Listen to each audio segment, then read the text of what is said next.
Fidèles internautes, je sais que vous êtes nombreux devant vos téléphones, vos machines, vos postes de téléviseurs pour attendre cette émission, l'émission chérie que vous aimez suivre, Sans Rival. Chers fidèles internautes, aujourd'hui, Sans Rival s'est porté garant de pouvoir vous montrer les éléments Oso Botali et Osalabino Mawa. Des éléments Oso Botali et Belé peut-être vont se retrouver dans Ka Oyo. Nous savons que depuis l'époque de Mobutu, jusqu'au régime Outi Koleka, que beaucoup de gens avaient été victimes, il y a escroquerie, beaucoup de gens avaient été victimes, il y a perte, il y a bandaku.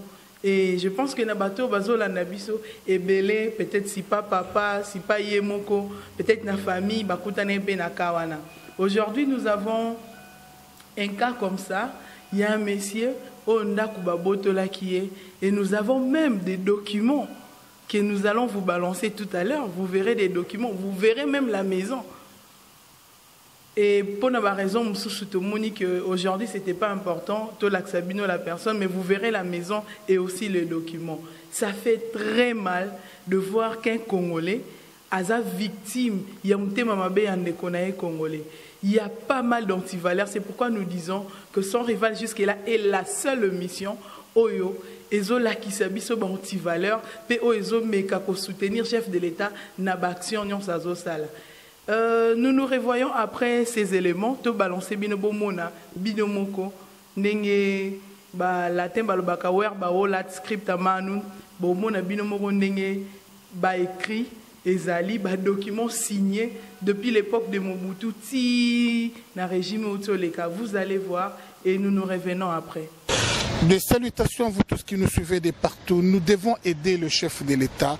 Vraiment, non seulement aider le chef de l'État, mais nous devons aussi tout faire pour que Congo bonga. Kobonga ya Congo, eza esengonayo, famille Tshisekedi, eza esengonayo, famille ya Fayulu, esengonayo, famille ya Muzitu, esengonayo ba combattant, esengona biso nyonso bandeko na ngai, conjuguons nos efforts, mboka ebonga, sur tous les plans. Et ça kate ke bonga na côté moko mais bonga na ba côté nyonso bandeko na tangu ya Mobutu to vivre bato ko escroquer bato bandako. Pourquoi? Parce que baza bandeko ya banaya bango moko bazala ki mikonzi ba escroquer bato bandako et kiti na tangu ya musée ti na tangu ya oyo auti kolongwa sikoyo baza ko escroquer bato bandako. Non, le bien mal acquis n'en profite pas. Bandeko lokola ndako obozomo na sima na ngai. Bandeko mawa ezali pasi pe mawa mingi. Ndeko oyo babengi Nico Paul Mokeni Ebutaba. Nico Paul Mokeni Ebutaba nde propriétaire ya ndako oyo. Baye ba escroquer ndako na makasi. Il y a eu des mains noires simawana le coin de Kwazaka na poto. Il a tout fait, atindi bambongo, pour na kozo bavuka, mais le coup là il y avait des mains noires. Oizalaki simawana, baye bakamba kimboka na régime ou lekaki, basali nyoso esengeli ko corrompre justice, ko corrompre kino na moi na lelo. Alors mutu wana nde azui a louise yango sikoyo na centre au bozomona hospitalier. Bandeko eza pasi pe mawa toujours senga na président Félix Tshisekedi talela biso vraiment likambo oyo. Talela biso likambo oyo na ndenge nini? Tango ko charger le biso ministre justice, o charger le biso au ministre boy. Mutu wana yo ko charger ba ko ba c'est 20 000 $ avant de l'IP dossier, soit 30 000 $ avant de l'IP dossier. Non, il faut qu'il y ait une commission de bien mal acquis. Depuis tango Mobutu, baye nyonso oyo bazwa biloko bato par force, baye nyonso o ba eskoka mapango bato, ba eskoka bandako bato. Papa Félix, nazo senga yo, tia commission ya bien mal acquis po bato baleli baza kolela, mutoza na ndekote oyo kolobela ye, mutoza na famille mokote kolobela ye. Alors ba ndeko na nga vraiment na sengi na bino vraiment. Na sengi vraiment bandeko na nga botalela biso likambo oyo. Commentaire mi ya kosa les athées, tokutani prochainement, c'est Sans Rival. Merci. Sans Rival, www.cntlive.com/sans rival sur CNT Live. Nous voilà des retours sur ces plateaux. Toyambe Libino sans rival, il est là. Boyoka Nenge sans rival à Saki de Sante. Boyoka Yemoko Nenga a commenté ma camarade Salamaki. Bonjour sans rival. Oui, bonjour. Bonjour vraiment, la journaliste Nabiso, Wayambo, la maison sans rival, Exode Lema. Sans rival, tout à l'heure, tu as dit que tu as dit que Moussala Malam, mon père, m'a au Sali. Il y a au Sala 200.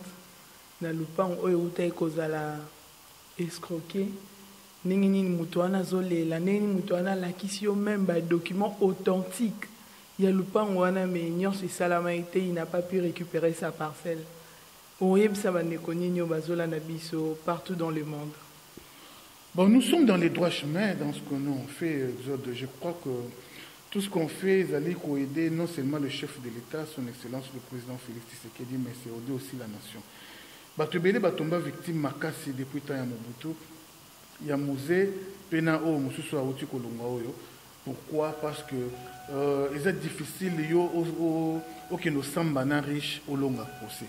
A tous en a raison ko banda lelo ti lobby olonga na yote. Ils est difficile yo keno samba na mwana ya ndeko ya staff ya olonga procès. Alors ba escroka bato bandako ebele na tango ya Mobutu. Na ba oyo nga natangi ba esikoka banda ko be na tango musée na tango pe ya Joseph papa na biso Nico oyo azana poto ba esikoke ndako. Pourquoi? Parce qu'il y avait des mains noires derrière ça. Mutu o ba utilisé pour na ko esikoke ndako ayebani très bien. Alors avec les temps to ko citer combo naïm, mais ce qui est vrai zali problème ezaki na justice, il ne faisait que corrompre ba juge.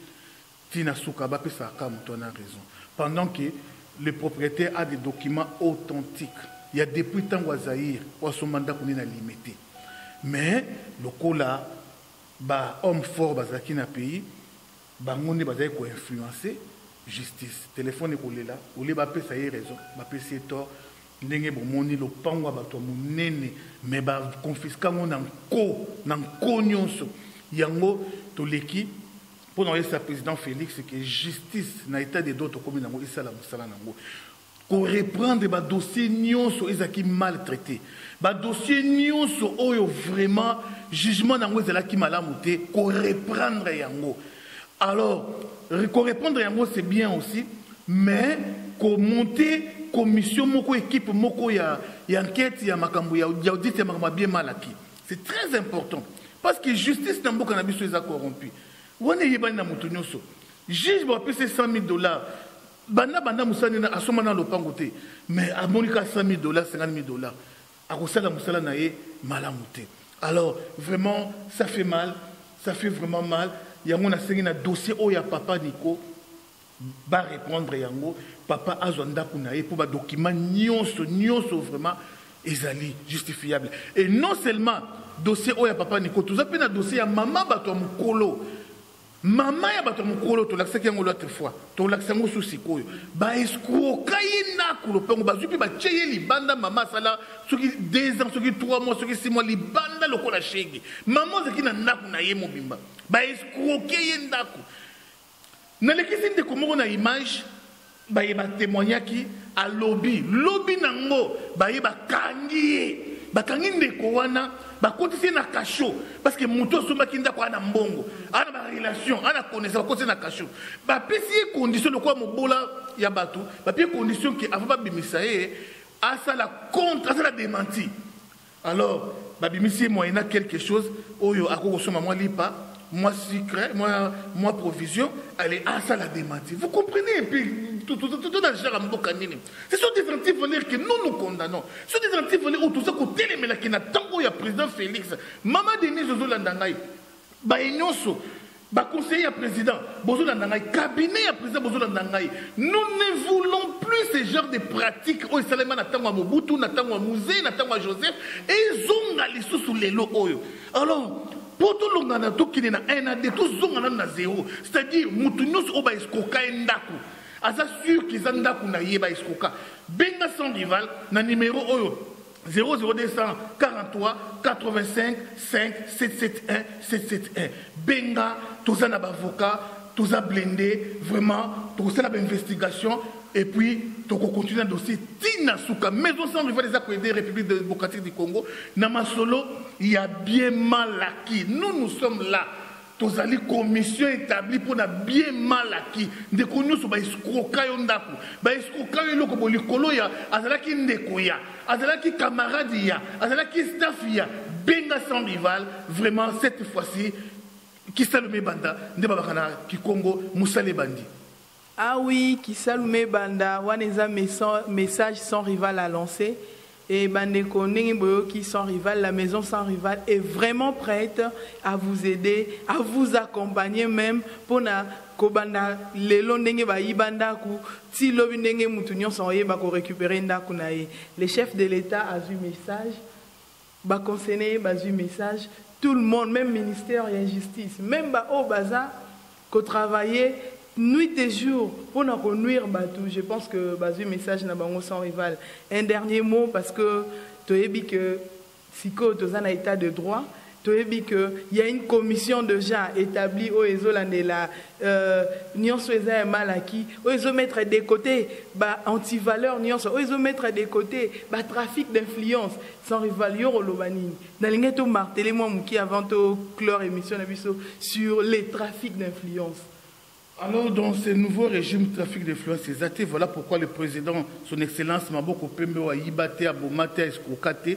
Moi, je n'ai jamais trafic d'influence. Le président Félix Tshisekedi ne sort pas du néant. Azali, moi, je suis mon premier ministre. Influence ni yazalaki nango mais nulle part c'est la trafic d'influence nulle part bon mon attaque au famille Tshisekedi ba kotaka na bar moko boye ba saleli ba tout trafic jamais pendant que papa n'a travaillé trop cette indignité mais jamais ba na Mobutu et ba na ya Tshisekedi ba la trafic d'influence mais tout le monde ba trafic d'influence c'est pas ba nebele il y a staff il y a ba Mobutu c'est qui basa bien éduqué. Alors, éducation, il y a un peu de côté, c'est la mission de 5e pouvoir à régime haut aux Anayango. Président Félix n'a vraiment, pauvre, valeur. Pauvre, nous n'a jamais la valeur dans le Congo depuis le temps Mobutu. Un pauvre, il a fourmi, il a zizi. Les loro même, n'attend Mobutu, Mukozi, à cause même boy, à Papoli Mbata, un papa Mobimba, à Papoli Mbata. Après qu'il est maï, à ça dire on ne soya pour ça là, et pas ya pauvre. Moi na ya mukozi, à cause domestique, à papuli mbata, à ça dire on soya pour ça là, et pas ya moi na ya moko. Donc pauvre, c'est là qui n'a mot dire, on confond des wapi. Ce n'est pas le cas de ma pays développé. Président de la République Azo Samba, s'il vous plaît. Président de la République. Tout le monde dit Jacob Zouma Azo Samba. Bandeko mama oyo nani, moi si ya Moutoua Zimbabwe, on a Mungabe. Bafundaye. Pourquoi Abeta Bokilo nae? Vous comprenez? La première dame, à un procès, alors nous voulons ce genre d'état de droit dans le cannabis, pauvre à Valère. C'est très capital. Ils maltraité pauvre. En tout cas, tu en auras pour ton sort. Donc justice, et c'est la moussala nayango. Pauvre, ça a raison. En tout cas, riche à Kota Boloko. Riche, ça a raison. Pauvre à Kota Boloko. Pour les colobatés qui est état des droits, you pauvre peut au Komako, qu'on sait n'importe quoi sur riche. Non, bah tout nous sommes en valeur. Il y a un bon tout comme pauvre, mais vraiment pauvre, tout le monde s'est retrouvé. Tout le monde n'a pas joué pour la clôturer. Docteur Mukwege, avec tous les respects que je vous dois, revient à la raison, pendant que Mokarabi se commet Kimia, pendant que tout le monde est d'accord que c'est Félix, le premier citoyen de la ville, c'est Félix qui est le président de la République. Bon, même Abisso soutient la potopoto, s'il vous plaît. Bon, même Abisso soutient la potopoto, c'était docteur Mukwege, avec tous les respects, on a Pesakayo, de Konanga, on soigne ma maman parce que c'est là qui moussala nayo, et na serment d'Hippocrate, on signe Yango, on soigne ma malade, c'est bien, mais sur les plans vraiment mboka surtout qu'il y a une logique ya mboka ne barama tongulu ba kufa vraiment to moni ote to moni kombo na ote docteur Mukwege makamwe belé seulement na mboka oyo docteur Mukwege o dénoncer na o dénoncer ya côté alors au salela nde musala na yo ya le kwanga sang va sa musala na ngai ya sa musala na ye o sa musala o sala nde musala ya ko soigner ba femme violée mais c'est na elingi ko kolobati ki okuma au-dessus ya ba tout ce qui ndenge nini à l'heure qu'il est to ça na posa na yo oza utile yaka mo cardinal Mosengo yaka catholique mba bozonga bande kono so la muka to sangana autour ya mwana mboka ba bomaki mboka boyebi bango c'est régime ya Kabila bomi mboka et détruit mboka to sangana biso nyonso na Félix Tshisekedi to yeba ndenge nini anti valeur oyo mabasali akene ko profiter yango na prison oyo babato boma akene na CPI tout sangana bana mboka tout sangana bozo ba congolais tout tika nyonso ils ont divisé biso. Je suis content d'apprendre général Ngando le plus grand combattant de Londres d'Angleterre pe baye babanda combat d'Angleterre général Ngando zo rejoindre biso na Kinshasa zoya awa d'ici semaine prochaine général Ngando bengi ça va le bien. En tout cas j'ai compris que c'est Félix Tshisekedi le président. On a été induit en erreur. Général Ngando azakuya Maraté Sali azakuya la Kinshasa awa na RCK na Mobimba. Henri Mokiasa déjà awa grand Sankara tous les grands combattants au bino boyebi baza kozonga déjà mboka ba comprendre qu'il faut pas soutenir mwana mboka. Alors tout tika makambu ya koswana tout tika ma petite division tout tika tout ce qui nous sépare. Soyons tous vraiment unis autour du chef de l'État, son excellence Félix Tshisekedi. Au 100 jours et mi kokeli d'amitié mais une partie déjà à Congo et comme il bonga bande konanga kitoko makasi encore